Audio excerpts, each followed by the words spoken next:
Et en parlant de scale, la visite en Chine m'a quand même fait un petit déblocage au niveau du mindset parce que j'ai visité les warehouses, plusieurs warehouses, notamment une qui était assez grande. Tu sais, quand une personne partage ses résultats, elle fait 1 cadet, 2 cadets, en fait, c'est juste 20 commandes, 30 commandes par jour. Mmh. Et en fait, aux yeux de l'agent, bah, c'est vraiment un petit poisson.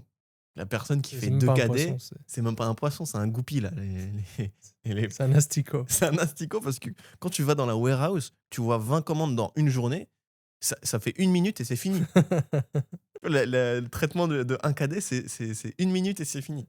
Et en fait, de switcher son mindset, oublier le chiffre d'affaires et penser genre en nombre de commandes, tu sais, tu vas sur ton Shopify, tu regardes pas le chiffre d'affaires, mais le nombre de commandes, bah, ça te force à, mmh, à vouloir faire beaucoup, beaucoup plus. Parce que quand tu fais 2 cadets, c'est quoi 30 commandes? C'est Ouais. rien, c'est rien. Quand tu visites une warehouse, ton mindset, il change. Parce que tu vois aussi des grosses brands qui scale, tu vois?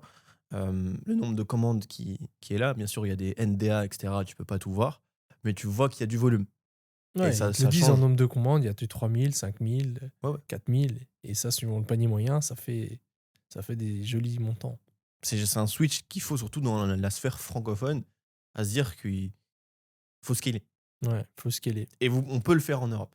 Ouais, il y a des bons niveaux.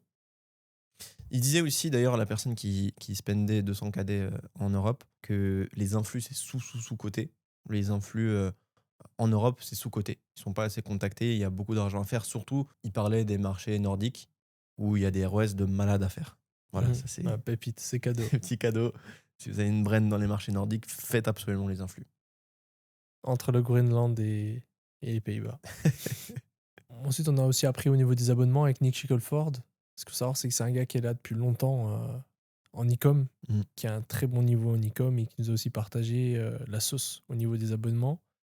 Et en gros, un truc que j'ai retenu et que je pourrais partager, c'est vraiment si vous avez un abonnement en place, si vous avez mis un abonnement en place pour votre brand, soyez pas trop agressif parce que vous allez payer. C'est-à-dire, ça sert à rien d'avoir un take rate trop élevé et puis ensuite d'avoir un churn très élevé aussi. Ça va juste vous causer des problèmes. Le but, c'est d'avoir un ratio sain entre les deux, d'avoir un nombre de take rate où c'est que les gens savent qu'ils vont prendre un abonnement, sont avertis avant leur premier prélèvement et du coup, churn moins. Parce que ceux que vous avez savent que c'est un abonnement. Et ça, c'est très important, sinon, ça peut être vite un enfer avec les paiements processeurs, etc.